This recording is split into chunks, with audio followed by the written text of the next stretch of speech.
Number 55 in the Radiance range is Shinobi or Ressurection. Again, we start a few minutes before the end of the last movie, recapping what was happening at the end of that, which was a thrilling end. We thought we had seen the end of Ishikawa, but no, there are some subterfuge and some interesting set pieces at the start that allow us to continue our path of revenge of our character. Now we're watching our main guy here as he is saved, as he is setting his sights on Hideyoshi, the new warlord that is taken over, that he has vowed revenge upon for the death of his family and everything else that has gone on.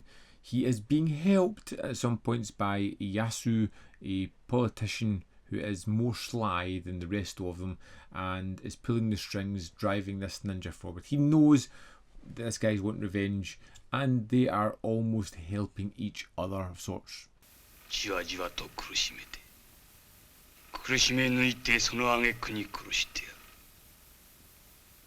Yasu is thinking that he's manipulating Ishikawa, but he's not. This is a man who knows what he's after, and in this film it's going to be more direct. There's going to be less kind of political intrigue, because this is all about our man achieving his goal of killing the man that wronged him, a man that shouldn't be in power.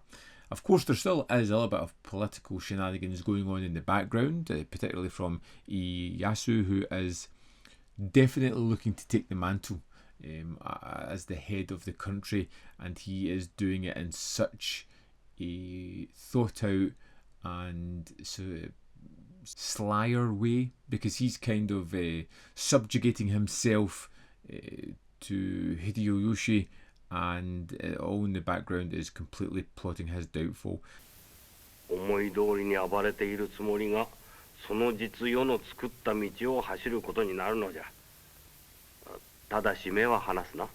It's got great sequences of ninjas being ninjas in this one, as they kind of sneak into buildings, as they try to get to the bad guys, as they try to take them down, as they use their tricks, smoke bombs, sharpen things that people are stabbing their feet on as they're chasing after them, using ropes to swing out of it. Lots of ninja action, and the quickest runtime out of all three of the movies, which wasn't a bad point. It's just, it feels as if it's rushing towards the ending, and although the ending is good and solid, feels not as satisfying as I hoped it would. But again, I suppose that's revenge for you.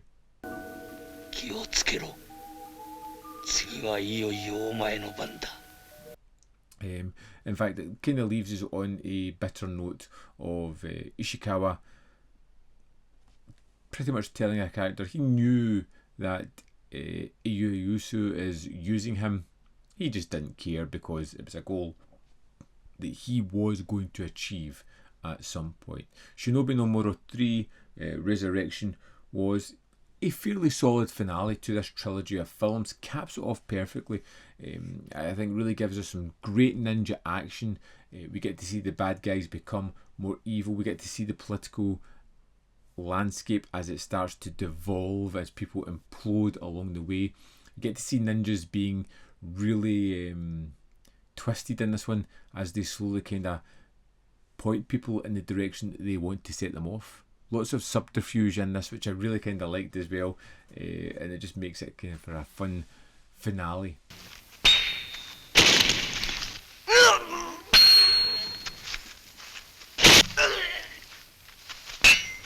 I think the Shinobi no Mono series is phenomenal. I think it's one of the best releases that Radiance have had this year.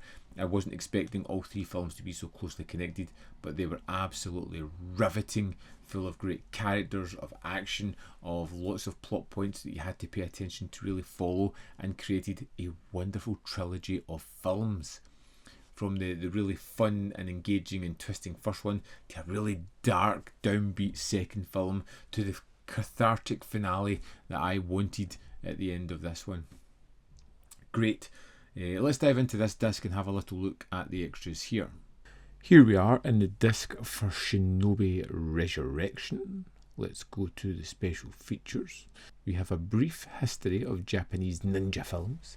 Ninja film scholar Mains Thompson explores the long history of the ninja in Japanese cinema, and the crucial role played by the Shinobi series. created for Radiance in February 2024. It's 18 minutes 11 seconds, and it is exactly what it says, tracking ninja films from their first conception in 1912 all the way through, hitting some major points and then focusing a little bit on the Shinobi series. It's great, and I'm hoping we get more ninja movies in the future.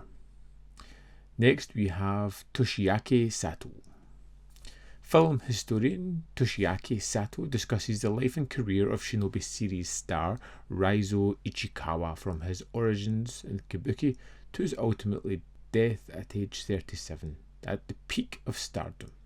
Created for Radiance in February 2024, runs at 40 minutes 18 seconds. Like I said at the start of this one, focusing on his Kabuki career, how he got a part that was really minimal and nothing more than comic relief. It kind of forced him into the film production, where he, thanks to his father's reputation, got a lead role in his very first movie and kind of never looked back from there. And we also have trailers on this one for all three of the movies as well, and that's the extras for Shinobi Ressurection. There we have it. Shinobi trilogy is out now.